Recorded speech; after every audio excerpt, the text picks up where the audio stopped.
Madam Speaker, I thank the gentleman for yielding, and I thank him for his tireless efforts on behalf of America's workers, for his attempts to bring to the floor a bipartisan transportation bill, as has been the custom in our House, and as we do have the opportunity to do by taking up the Senate bill.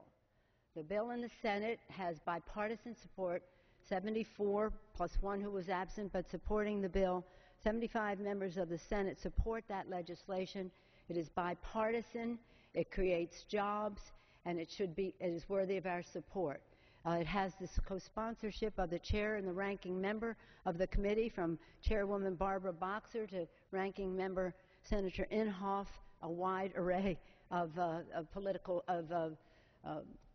philosophical thinking, all of it coming together around a bipartisan initiative. American people have a right to know why, while the Republicans in the Senate, the Democrats in the Senate, the President of the United States, the House Democrats all support this bipartisan bill, why the Republicans in the House are odd man out.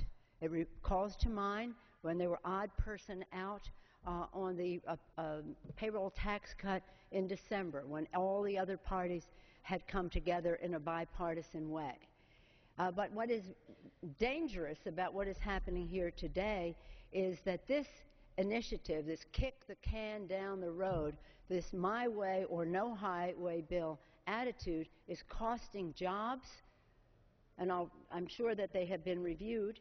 41,000 in North Carolina, 4,500 in Illinois, 4,000 in Maryland. The list goes on, just because of the delay and the uncertainty that is injected into the system. This costs the taxpayer more. Small businesses suffer because they cannot proceed with contracts and the rest to go forward, and it is a job loser, as I mentioned. So this has nothing to recommend it except to be explained by the fact that the Republicans can't even bring their own transportation bill to the fore and pass it. Their own transportation bill is not a good bill, but at least it would take us to conference. They can't vote for their own bill. I don't know how that happens, that they have a bill that they can't support. But in addition to not being able to support their own bill, and it's interesting that the budget and transportation are on the floor at the same time, they have this bill, and in the budget that they're going to be voting on today, they have cut transportation funding in half, from $90 billion to $46 billion.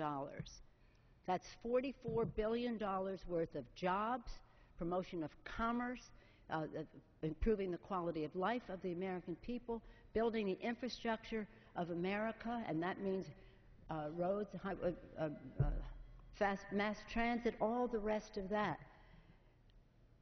Cut that in half.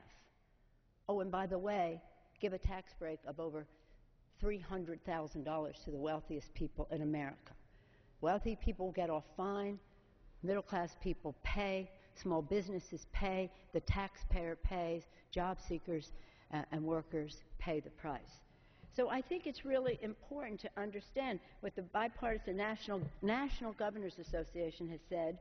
A string of short-term extensions will only increase uncertainty for state and local governments and the private sector. And so, again, I call the House back to its bipartisanship on this legislation. The distinguished chairman, Mr. Mica, has been part of that bipartisanship in the past.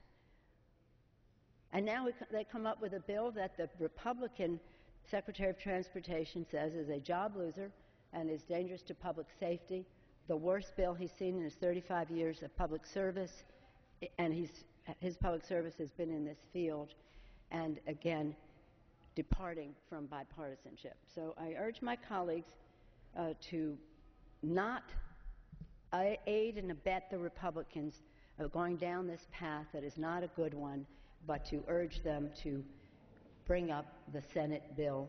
It can go to the President's desk today, putting people back to work immediately. I urge my colleagues to vote no, and I yield back the balance of my time.